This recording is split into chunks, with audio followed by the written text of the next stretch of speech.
Guys, today we're talking about Tenet. Is it as bad as comic book news says? Or is it as good as everybody says it is? It has a 7.6 on IMDb. Again, I don't really look at IMDb because they did give Captain Marvel 7.0 and the last Jedi 7.0. But yep, the movie got not too great reviews, especially on Rotten Tomatoes. But again, nobody trusts this site anymore. Rotten Tomatoes after they gave Cuties an 86%, and that the verified scores are rigged from the start. So, yep.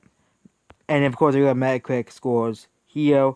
The movie, the score America has a 7.2 on Metacritic. So, yep. Is this movie good? I think it is actually pretty good. It isn't as good as Nolan's other movies, but it's still a pretty good movie, and so that he still makes pretty good movies every now and then. His last movie he made was Dunkirk, and that was a masterpiece.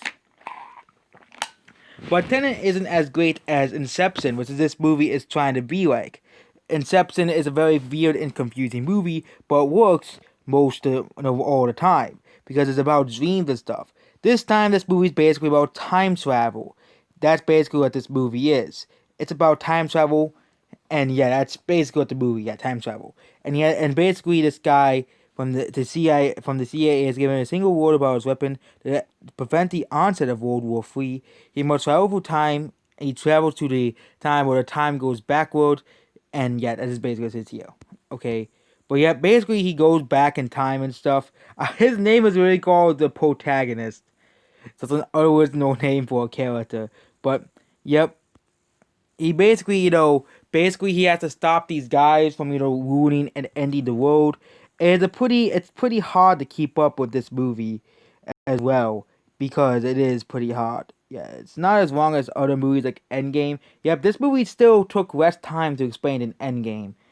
But yep, the biggest problem I have with this movie, it is pretty hard to keep up with this movie. So it isn't as great as all of his other movies, but the storytelling is still supreme, just like Inception and just like the Dark Knight trilogy. So I'll give this movie a 9 out of 10.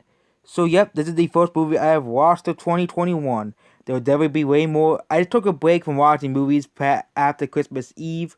The last movie I watched of 2020 was National Lampoon's Christmas Vacation, but I already watched that movie before, so I didn't have to do a review on it. So yep, that's basically it about this video. Goodbye.